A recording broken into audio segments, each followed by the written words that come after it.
All right, welcome, James. It's so good to see you.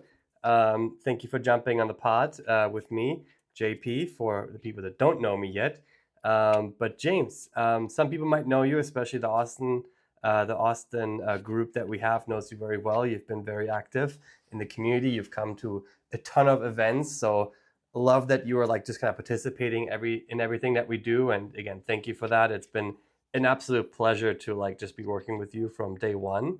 But for everybody who doesn't know you, give us a quick introduction. Yeah, my name's James Kuntz. I'm from Houston originally, and went to Memorial High School. I was in middle school and high school. Went out to our family ranch in Mexico and worked cattle and did a little bit of cowboy work, right? And taught me a lot in the kind of work ethic place, and if you can connect with the folks that speak a different language, right, and are obviously working 16-hour days and things like that, right, you can kind of connect with anyone. But that's a story in and of itself. Went to UT Austin, graduated from there. Went to work for a tech forward logistics company, Strive Logistics, who exited. Went and worked in the fintech space and financial services, and then got into construction. So, all that kind of being said, that's a little bit about my career. Just had my daughter 7 months ago. That is Congratulations. definitely, yeah, I appreciate that, and that has definitely changed the perspective and priorities and things like that. But yeah, super passionate about health and wellness, as you know, JP, and I do. trying to just bring everything from the different fields I've worked within here into Terrytown Roofing, and trying to build more fulfilling life, and help those that are kind of struggling with health as well. And and if you invest in your people, right, you'll have a great business. I love that. So you said Yeah. very humbly you're in construction. So you obviously own a roofing company right now called Terrytown Roofing. Tell us a little bit more about like Terrytown. I think you're being very humble, but you guys are like one of the top rising companies in the Austin area. Tell us a little bit about like how long have you been around? When did you create the company? How fast did it scale? You're being very humble right now, so I want to give you a platform to kind of like give a little bit more Yeah, detailed background story on especially Terrytown.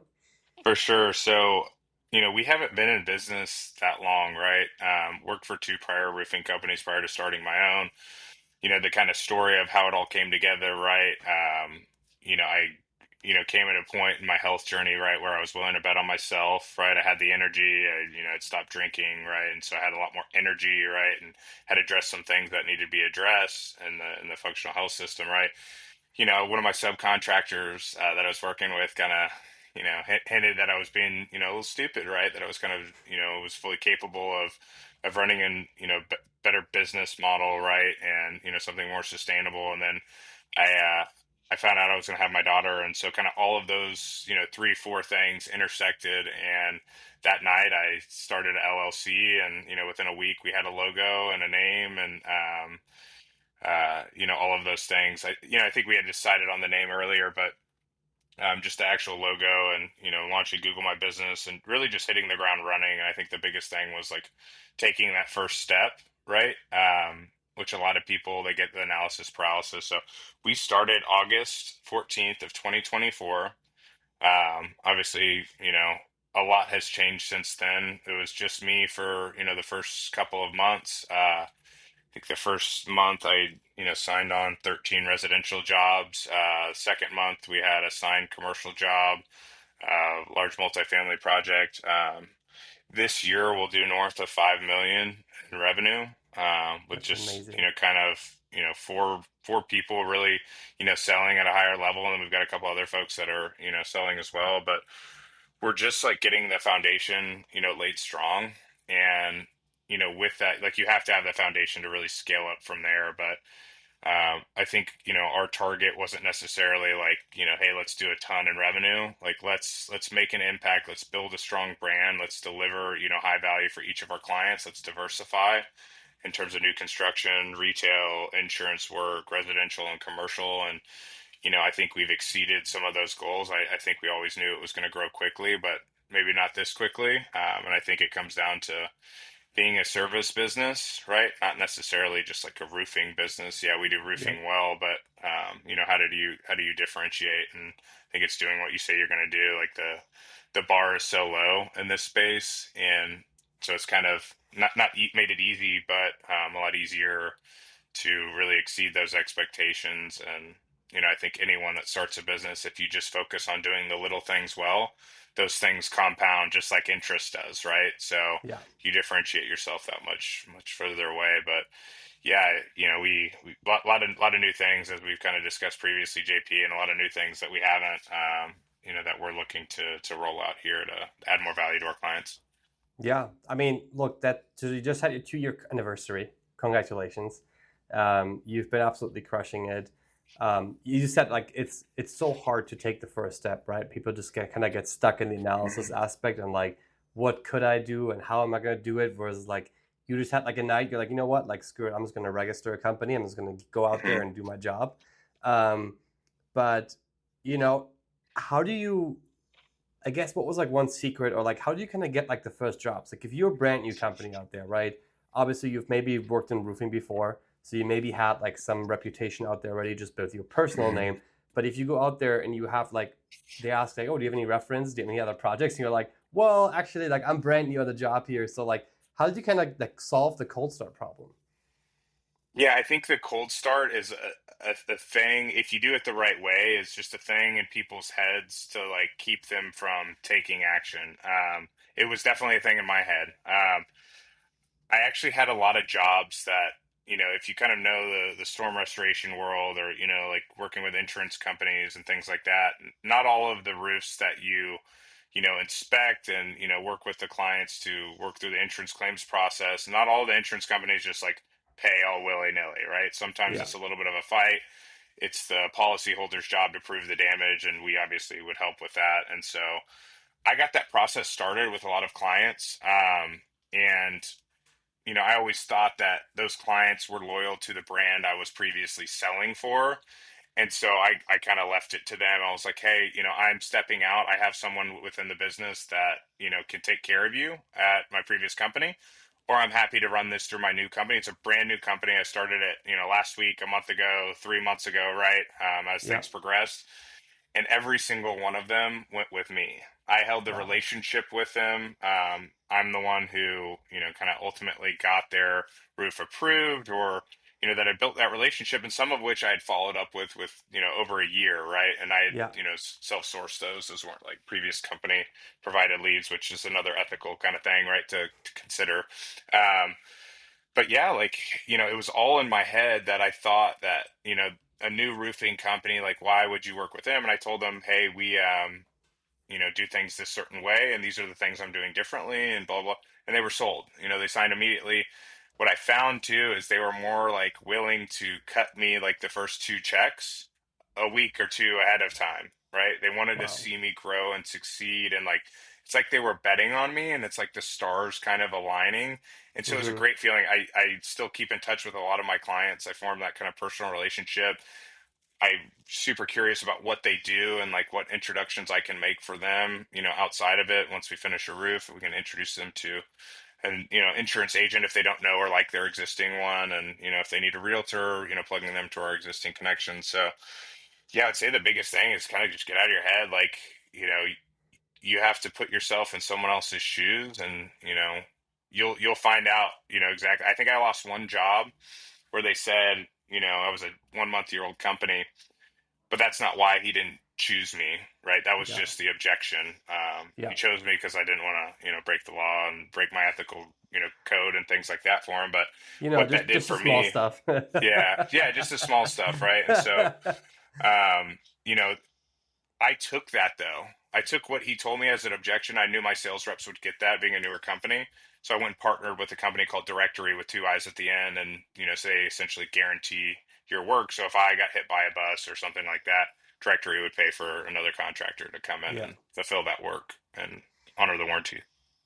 that's awesome. And then, Yep. what was you mentioned a couple like health reasons. You obviously were expecting a Sure. baby. What were kind of like the motivating factors, like the top three of like kind of going out there by yourself? Do you just see the opportunity? You're like, I can do it better. kind of like Hmm. different work-life balance, being more in control, creating your own schedule? What was kind of like the top reasons that kind of like tipped you over to starting your own thing? Yeah, in no particular order, but definitely top three. I saw a company go from zero to $120 million in revenue with no real SOPs, no real proprietary IP, right? They just, hired and hired and hired and hired, Yeah, and they didn't necessarily care too much about the individual's performance, right? There was probably more education than most roofing companies out there, but not a ton, right, on the actual production side. And so, yeah, there was a better way, right, where we could train, safety and real sales tactics, right? What I learned in the software space, like really just build a better, stronger brand. Actually, spend money on marketing so that every effort that everyone else has there, because marketing works, there's no yeah, debate about it, to help them, you know, build, a positive brand in the space and help them kind of through that, but then also like not requiring salespeople to build roofs, right? Like, mm, I'm better on the business development side and the relationship and quality assurance, right? Not necessarily the best project manager, right? And so we built cogs in a wheel. And so that's what I saw. I saw the vision for something better. But yeah, also, like with my daughter coming, when I was just a project manager and a top sales rep at that previous company, like I was working a lot, right? And there was no real long-term plan where I wasn't going to, make the same income, right, or a little bit more without putting in more hours. And so I had to start something, create something, bring the right people in, bring those cogs in so that I could buy back my time. There's a book that, Dan Martell wrote, right? And it's, about buying back your time and delegation and all of those things. And so if the organization doesn't support you in that, like you have to create your own or you have to go to a new one. Well, I was tired of working for other people that didn't listen and didn't care and implement some of the ideas. Like I'd rather take a page from Steve Jobs' book and hire good people and listen to them than yeah. some of the other CEOs and founders out there. But yeah, it was to spend more time with my daughter and create more time freedom and build legacy. Right? I think it was time to build something. I was tired of consuming and ready to create. I fully understand that. I think a lot of people are in the same spot. I think those are like Hmm. common themes. I think oftentimes, you just want the freedom, right? You kind of like in a spot where like I can make this for the rest of my life, or I can try to build something that actually like exponentially Hmm. gets me forward, right? Hmm. Because like you're just gonna be in the same boat. You're gonna make your commission. You're gonna grind out there. You're gonna go out there, jump on roofs, and do all that stuff basically. But you're never gonna duplicate yourself. There's no really way to Yeah. exponentially like make more, right? Um, Hmm. so I totally understand that, and I think having family is like such a huge like impactful thing because you kind of like reevaluate a little bit of like, okay, like how am I gonna manage all of this, and how can I make it better? How can I create that legacy, and how can I create like a great foundation for my family? Um, and those are all amazing reasons. And you mentioned, the competition out there was kind of like, the bar was pretty much like, it is what it is. Like they got out there, they hire people, they grow.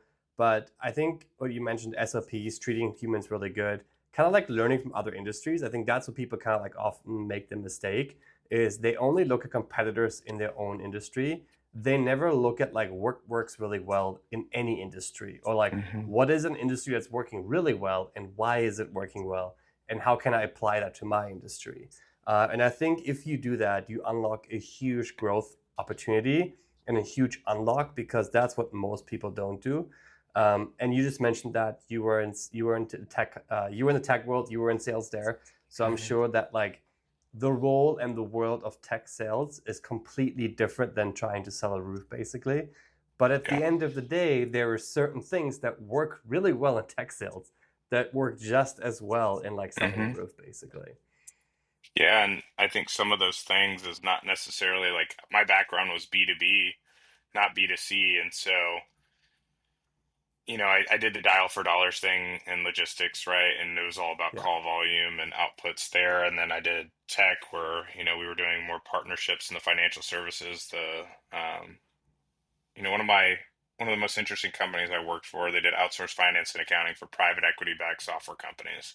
Hmm. Our go-to-market strategy was to find the private equity firms behind these high growth businesses, meet with their founders or their operating partners, show them that we could do it in less time, right, for a fraction of the cost, and they could see kind of that some of that enterprise value to de-risking it all. So we'd sell this to one portfolio company, right, and then they would say, "Hey, you did a great job. All you got to do is a great job and deliver on what you said you would do, Yeah. but you have to have a product that you deliver upon or in a service." And if you deliver upon that promise, right, they'll introduce you to 100 other portfolio Yep. companies. So same thing with property managers or insurance agents or realtors. All you have to do is do what you say you're going to do. And we like to slightly exceed those expectations, under promise, over deliver. But then it's like that seed approach, that partner approach. You're not starting from zero every year. You're not Yeah. having to start from scratch. And like, that's the biggest thing is like, why focus on the activities that just pay you for today? Like focus on the activities that are medium and long term plays. You're not having to put that same amount of effort in every single day, every single year. Like it compounds and builds upon itself, and that's what we're trying to have a maniacal focus, on those partnerships and the right ones, right? Which takes time. And and you mentioned that like, you don't just do the job, like you kind of go outside, kind of see how I can give Hmm. back, how I can help them to grow, right? And as you said, Hmm. like if you help the realtor grow, if you give him a connection, if you give him another business, guess what? They're gonna come back to you and give you more business. So the Hmm. more your partners grow around you, the more you're gonna grow because they're gonna come back. And so you're just gonna have automatically more business. You have basically other people who Hmm. generate more revenue, which means more revenue for you basically. And I think that's what's funny is it's actually the same in the tech scene. If you have a tech product, Hmm. you try to really get like in the beginning, oftentimes you try to get like small customers because they're going to grow, right? They're going to use maybe like Hmm. $100, $200 today, but like as they grow 40, 50%, so are their requirements at your thing that you're selling 40, 50%. So like the more that they're growing, the more is that you are growing. And that's like the beautiful part of it. And that's like sometimes what people don't see long term. They just see what they can get now and today. Well, 100%. I think that goes into like who's your ideal customer profile. Yeah. And then like some of it's feeling, right? And like, Terrytown Roofing, like we don't just work with people in Terrytown, right? Like we just did an Yeah. apartment complex in Colorado. We do a lot of work in like Temple, Belton, Copperas Cove, like all the way down to Hayes County. And but the original idea of like Terrytown Roofing was like, okay, hey, our ideal customer profile, right? They're an executive, they own a business, once it's the land and expands, once we execute on their, $1 or $5 million home, right? Whether it's a metal roof or tile roof or shingle roof, right? Maybe they own a business too. So every customer is like a potential longer term opportunity. It's like, let's do the small thing really well, Yeah. right? The residential repair, the residential replacement. Watch what we do with a commercial project, right? Yeah. Like watch what we do with this huge TPO roof or, apartment complex or, I used to, invest in and still do in real estate. Like, I kind of know that side of it on the buy and sell side and, how to add value and, CapEx expenditure and things like that. So I think it's just like identifying, those pieces and then, we're not afraid to walk away from a customer ahead of time because we feel like it's not the right fit. Um, and not all people are willing to do that, especially at the inception of their business. I mean, it's one of the first roofs I did was a 10 square. So if know anything about roof, that's like probably the smallest roof like you could ever Yeah. do. And I It's was like a little up on that shed. roof tossing shingles to him. The guy paid me in cash, right? He was the nicest guy, one of the nicest guys I've ever met. And like I told him I'd finish that roof by 3 p.m. We finished it at 3 p.m. Like exactly on the dot. That's But we wouldn't awesome. have if I wasn't up on the roof. But that's the type of client. Like it's not that they had to, have a $5 million house. Like this is Yeah. probably like $100,000 house, but like the person was the right person that we wanted to work with that was going to Yeah. refer us and things like that. And so It's so important to like yeah, make those trade-off decisions, like because like at the end of the day, if you already have a bad feeling about a client from day one, you just know it's going to be a hassle for a very trust long your gut. time. Hmm. And so if you can't make that person happy, that person will now walk around and basically drag your name in the mud, even though it might not be your fault and it's just a bad relationship.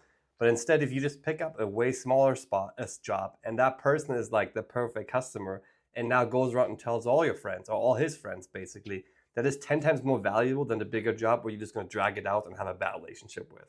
And Hmm. so I cannot like underline enough like how important that is. And like it just shows that like clearly you also know what you're talking about, because the like you have the track record, right? You that clearly it is working for you. And so I think it's even Hmm. more important when you actually do have the track record, because you can actually back it up. Because we all know there's enough people going out there selling courses of how to scale your business, but like they never scale the business themselves, right? They're like, Exactly. I've Gurus. done X, Y, and Z, and then go buy this ebook for like $100. I'm like, well, where's your business actually at? It's like your business just selling ebooks. Yeah, exactly. You too can make $1 million. And I'm like, sure. Um, but it's awesome. So we talked about motivation, starting your own business. You mentioned around like competition out there. Um, I know you do a couple of like really interesting things, but like I would love to dive into like what are you doing differently? Like what have you learned from like all these different experiences? What have you learned that like, you know what, even though I might have like thought differently, like this just works, like it might just be simple as it is, and I might not agree with it, but like, it just works because it works. And like what are things where you're like, you know, this is what we've implemented and this worked actually really well, and I could have never done this before.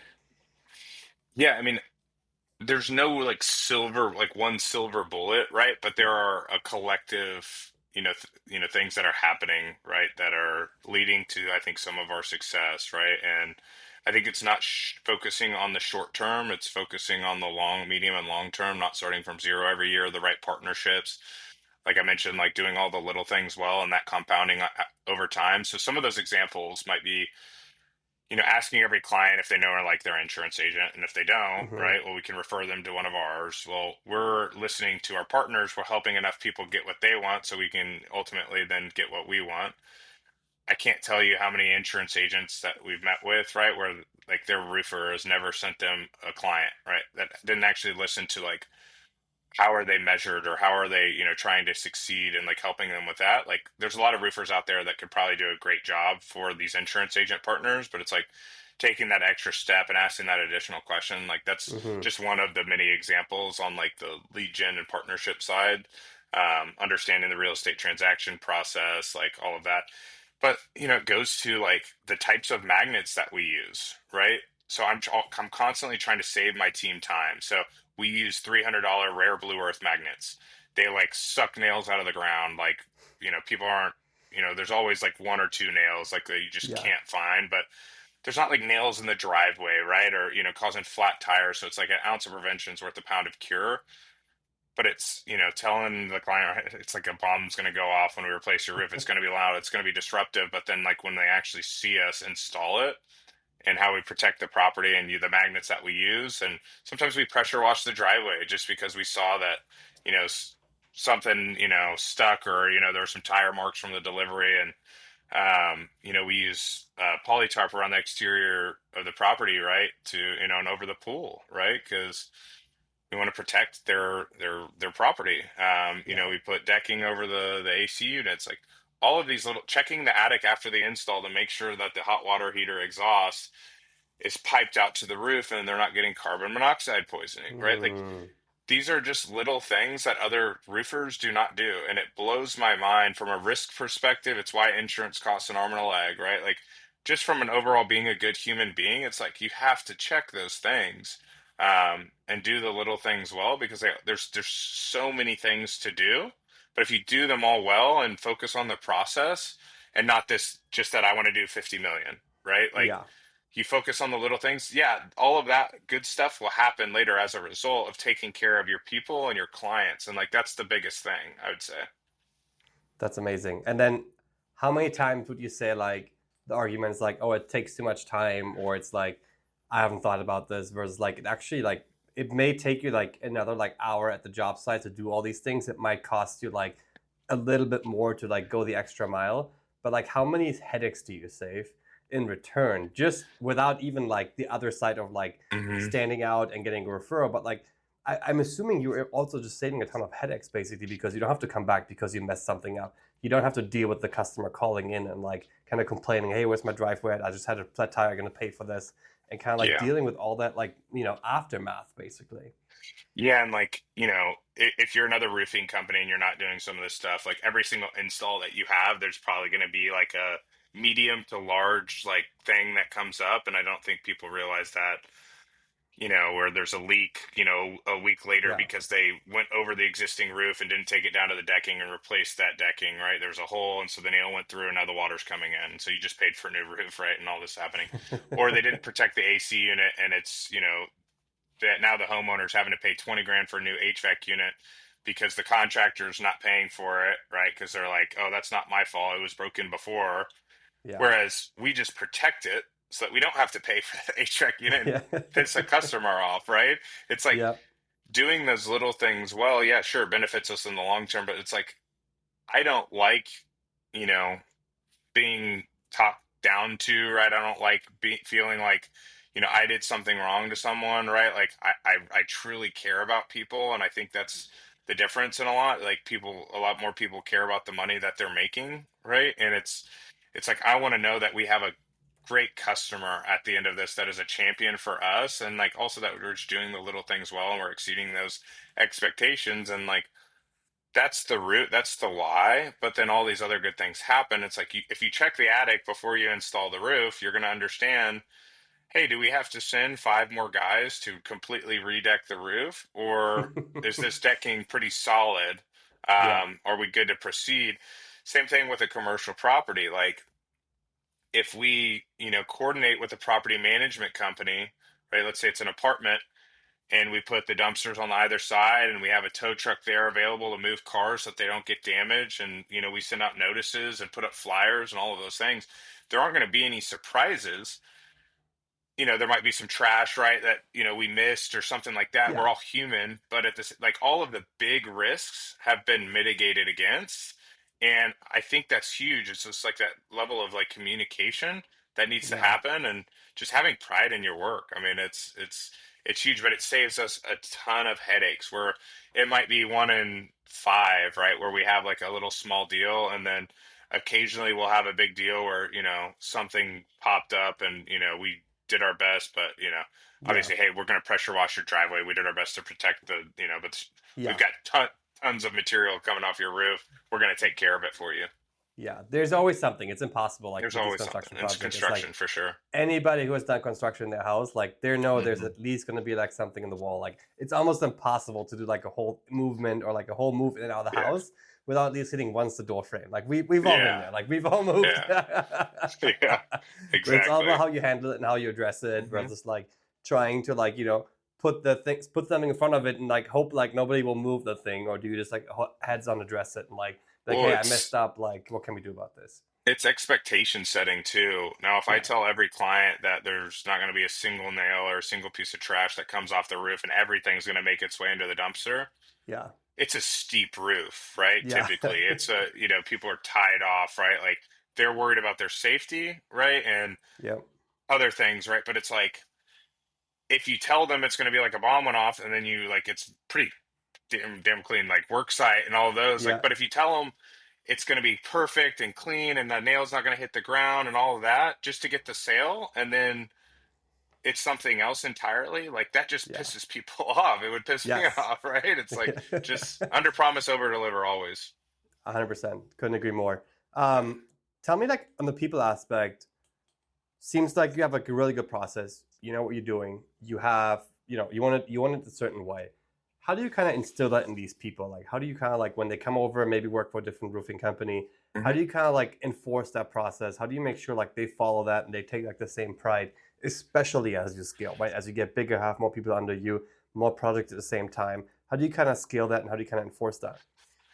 Yeah, I mean, I think one of the examples, right, is like the type of material that we install. And, I don't like to sell on like the brand of shingle that we install, even though like we've got some really good products and really good buying power with some of those class 4 shingles and stuff. But here's like one of the basic things, right? It's like a standard at Terrytown Roofing. If like you have a 3-tab roof, right, we're going to install a class 3 architectural shingle, which has benefits to certain insurance carriers, can lower the premium, things like that. But on the hip and ridge, right, where the slopes meet, a lot of other big companies, they install a 3-tab shingle and they cut it. Well, it's not meant for the hip and ridge. Hmm. Most of the times, it's not even a class 3 shingle, so you're not getting a class 3 roof. Mm. We install hip and ridge, a specific shingle design for the hips and ridges where the slopes meet. Um, and we install that every time. We make sure it's to code every time. Not a lot of, other roofing companies do that. We don't eat deductibles, right? Because why would we break the law and then also make less money, right? Like it's shoot them in the foot. There's a lot of things that we do differently. I think it's just like flipping the model on its head. So one thing that most roofing contractors do, and we still do, right, and we're in the process of changing this process, is typically tell if it's an insurance claim, homeowner or commercial property owner, they file a claim, right? If you verify Mm-hmm. damage, insurance company comes out, the insurance company builds an estimate, the adjuster does, Mm-hmm. even though they don't understand code for that particular area and how to actually properly build the roof. You're trusting someone who owes you money, right? How much they owe you, right? And do you see Yeah. how that can be a little backwards? Well, historically, they built really strong estimates and there's plenty of funds to do the work. Now insurance companies have tightened up depending on your insurance carrier. So we're going to start doing the legwork up front. We've already begun testing this where we spend a little extra time on the front end, kind of common theme, right? To document all of the damage, garage doors, Mm. gutters, fence, whatever it is, window screens, all of those things, leveraging the local code information, building a package, building an estimate on Exactimate, which is the common language that these estimates are built on with insurance carriers, and photo documentation, meteorologist reports, literally a meteorologist looking at this property and saying, hey, there was Wow. storm damage. We submit that when the claim is filed on an online portal. Now the reserve is set around our number, not their number down here, right? So it's a better experience for the client. It's a little bit more work up front, but we're essentially pre-vetting our clients. It's like if you want three bids, that's the old way of doing things. Like go get three Yeah. bids. That's not going to do you it's not going to be any benefit to you. Like you pay your deductible, right, in most insurance policies, and you get your new roof and other things, right, if you're working with the right contractor and they're Yeah. documenting all that damage. So we do the work up front. We're pre-vetting the clients, and it's like either you want our product that we're doing, we explain it in a logical way. It's the way that Yeah. it should be done. Everyone else, just because it's common, doesn't mean it's normal, right? Yeah. And that's the biggest thing is having a contrarian view to things. I love that. And then we talked, like you and I talked a lot about like, technology, AI coming into the space. Hmm. A lot of like new things happening. Personally speaking, I could be a little biased, but I would say that like normally like contractors are like not the most technology forward people, right? It's often like pretty old school still. Um, Hmm. but you and I had really great discussions about like how you're deploying it. So would love to like dive in a little bit to like how if you embrace technology like on like just what you're used to in that industry and like how you kind of like different from like just the foundation. And then like more importantly or like more interesting maybe like how have you embraced AI? Like how have you thought about AI? And like instead of like, being feared of it, like how do you actually embrace it to help you and to kind of like help that business grow at the same pace basically? Yeah, and like more holistically, like looking at this, I was at a networking event last week and we were talking about AI and like, controls that should be put in place and all of these types of things. And it's like, here's the thing, like if AI could do everything and, I'm, just out there like spending time with my family and like maybe we've got a garden and we're actually like living life, right? As Yeah. opposed to like being stuck in like the minutia of like the work, right? Which I love creating, right? But there's different definitions of creating. So I am a big fan of utilizing it to elevate, right? And Yeah. if I can get an AI, robot to mop the floors and vacuum, right? Like by all means, like I don't necessarily like enjoy folding my clothes. That'd be perfect, right? But in terms of how we're leveraging it for the business, we have an inbound AI caller, right? So if you call our office line, we're moving from one to another and just kind of simplifying things a little bit. So it's like, Mm-hmm. hey, if they want to talk to a human being, we can do a live transfer up to three lines, and then whoever picks it up first, it's going to be either myself, our sales manager or president, right? And then if they want to book directly on the calendar, they can check our availability. We've got group calendars they can book directly on. But if they want to have the conversation, they can still have that human interaction. But Yeah. if they're just looking for basic information about us when we're open, areas we service, like AI can handle that, and like Yeah. the AI agent's gonna have like a southern drawl, right? Right now, there's like a little Australian accent, so it's super cool what it can do.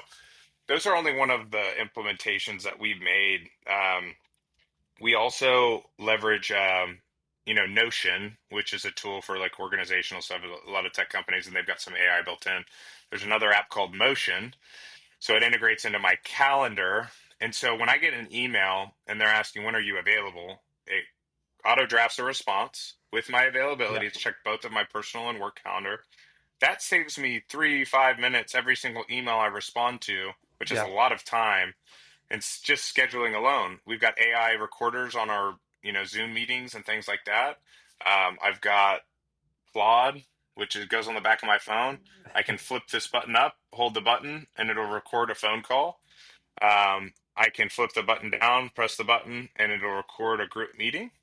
So Wow. training, and then we can now put that into SOP for the business. We've got Chat GPT, that can help me draft a stronger post on social media or give me ideas or, just, not replace me by any means, but, help me be a little bit more organized and fill some of the gaps, right? So Yeah.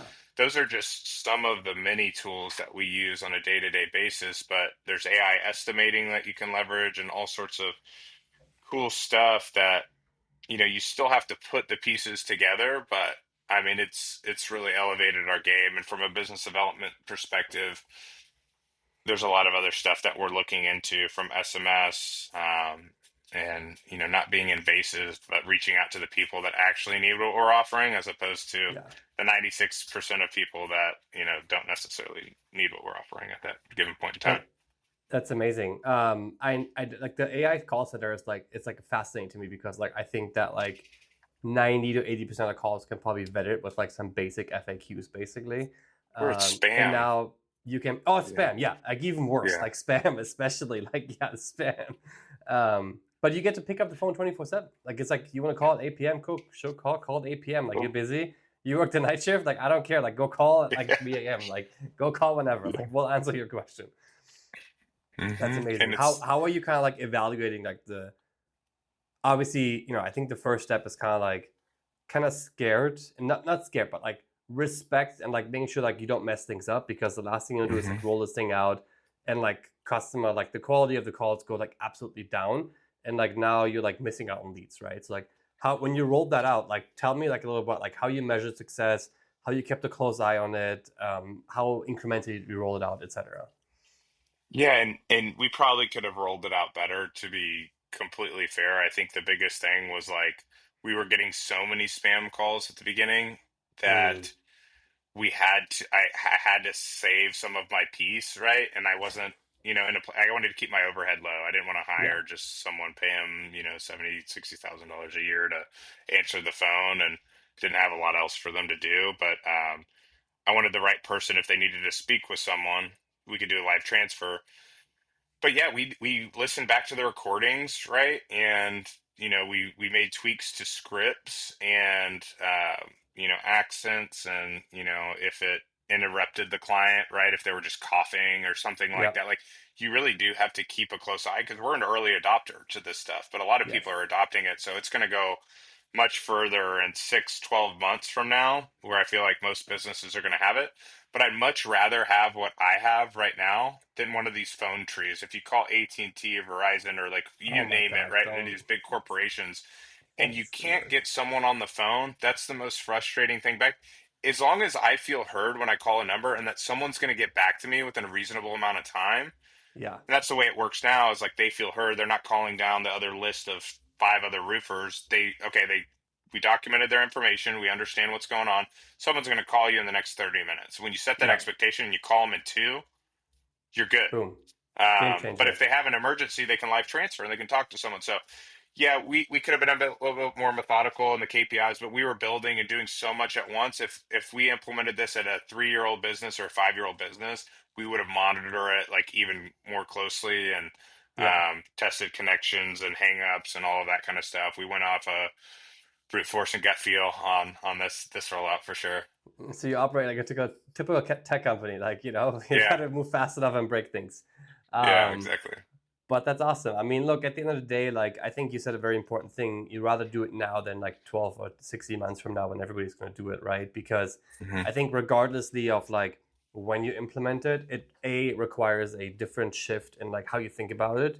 You have to learn how they work and how to measure success and how to measure it all, right? There's like a learning curve. So like the earlier Yep. you can jump on the learning curve, the better it is because you're going to have more experience because like your system will automatically work better. The models might get better, and so like there's like less things to fix, but like at the end of the day it's still a learning curve, and by then you're going to have like something else again where you're going to be an early adopter to something that they're like Hmm. behind the curve, and so regardless you're going to stay ahead of the curve is my guess. And so I think it's so important to be a fast and like an early mover in that space because it just gives you truly like a cutting edge advantage right now. Absolutely. Absolutely. That's amazing. Fantastic. Look, you've joined Vibey, of course. We're Hmm. like a B2B growth network. We're just trying to connect people. You talked about connecting with new people. You talked about being interested in wellness and that kind of like that aspect. You've made a lot of like personal changes. Hmm. Um, what are some of the most recent things you're excited about there? And like tell us like a little bit about like outside of Terrytown Roofing, like what is going Sure. on outside in that world for you, and what are you currently super excited about? Yeah, I think it's building community, right? I used to spend a lot of time going to like I was testing out all the different networking groups, right? And everyone's kind of heard of like BNI, right? And they like, Yeah, essentially you're like build your power team kind of for you and you're measured to refer out to that network, right? Well, yeah, not speaking to BNI, specifically, but some of the other groups out there, right? Like you find that, you invest all of this time and you're kind of trying to help those people, but maybe they're not the right people, right? And so I think that's the biggest thing. It's like you have to plug into these ecosystems, right? Like Vibey, right? It's a reason, me as the owner of a company, right, continue to attend these types of events is because the value that, I give and then also get. But the key is to give first, right? And so that's the piece that most people miss. But you have to give in the right communities and the right groups so that you also receive, right? In some seasons, I'm in a giving, and some, and I'm in a receiving. And I think those are some of the biggest things. Like we're doing a lot with Vibey, right? A lot with Henry, right? One of the yeah, founders of Vibey, on a personal and on a Terrytown Roofing level, right? And on a personal level, right? Y'all have introduced me to, a total leader in the health and wellness space, and building, health clinics or temples, right? Depending on who you ask, and then kind of just raising the bar for personal development is something I'm passionate about. And I think something that's very fulfilling, right, is like helping people be their better self, right? It's something yeah. that you have to be as a founder of a company, is constantly investing in your people. So I'm the guinea pig for a lot of this stuff, a lot of these different modalities. And, I'll have to tell you about all the different things I've tried, right, over just the past month, right? It's super interesting. And most of them have actually worked, very well. But we've even plugged into, a candle company, right? So we were buying these candles for some of our partners, right? And I'm big into like natural fragrances, essential oils, stuff like that. You burn a normal candle that you get at a gift shop, right? You're spreading phthalates and fragrances and all that kind of stuff that kills your Yeah, testosterone. And I can go on and on, right? But plugging into this company to help them from a business perspective, from a sales and marketing, right? Boost their Google reviews, reconfigure the website, leverage their expertise, but then in print and implant our expertise from a tech, from a sales and marketing perspective, from an operations. And that type of stuff is fulfilling, right? It's like focus yeah. on what you're good at, right? And then lean on the rest of the power team, right, on what they're good at. And so I think I'm in the season of like community and giving and just helping others like kind of get what they want and need. And with that, to do that at scale, you got to delegate some of the things, right? So it's bringing my power team to the table to see what we can do to help others. And yeah, it's constant personal growth and company growth and growth as a family, and all of those things, and the people around me. That's amazing. Yeah, and again, it shows you like complete different industry. Like couldn't be further away, right? Like Hmm. candles and like roofing, Yeah. basically. But like yet the same principles apply to success. Like the Hmm. same principles you apply to Terrytown Roofing, you're gonna apply to the candle business now. And all of a sudden, like it just blows, like it just explodes, right? And it shows you doing the right thing is just always is the right thing, right? And like Hmm. uh over like under promising, over delivering, and just like sticking to like the right customers, sticking to your roots. It just compounds. Like the compounding effect is just there, regardless of what industry you're in. Hmm. And so it's amazing to see that you can kind of jump in there and kind of like do something you're passionate about yourself, about the industry, but also about like the company itself, the founder. And so that's really amazing to see, and it just speaks to who you are as a person. And so just excited to have the opportunity to talk to you and kind of share some of the wisdom with others. Um, Having you seem to be very big in the health industry right now. You're big in, I mentioned, you already said like the testosterone and stuff like that. Hmm. Let's give me like a fun fact. Like, what is something that you went, like a rabbit hole you went into like the last 6 or 12 months, and you're like, what is happening? Or like one of the things you're like, a fun find, a funny thing you've done. Like, give us like a fun fact about like something you've tried the last 12 months and you were like blown away. Yeah, so I'm pulling up a text message here to remember the name of this, so I can give you the right deal. But I mean, one of the things that I can speak of just off the top of my mind is going to Switzerland to the Swiss Mountain Clinic. Mm-hmm. Um, Written into like the Swiss Constitution, like you have the opportunity to like leverage functional health and wellness, and so they do all sorts of interesting stuff. There was no Wi-Fi. There was, direct plug-in Ethernet, right? Which most people haven't heard of in a long time. It seems so long ago. There was no kind of cell service, right? So it's kind of being off-grid on, geomagnetic field in the earth, right? And then all of these different modalities, methylene blue IVs, red light, in conjunction with that.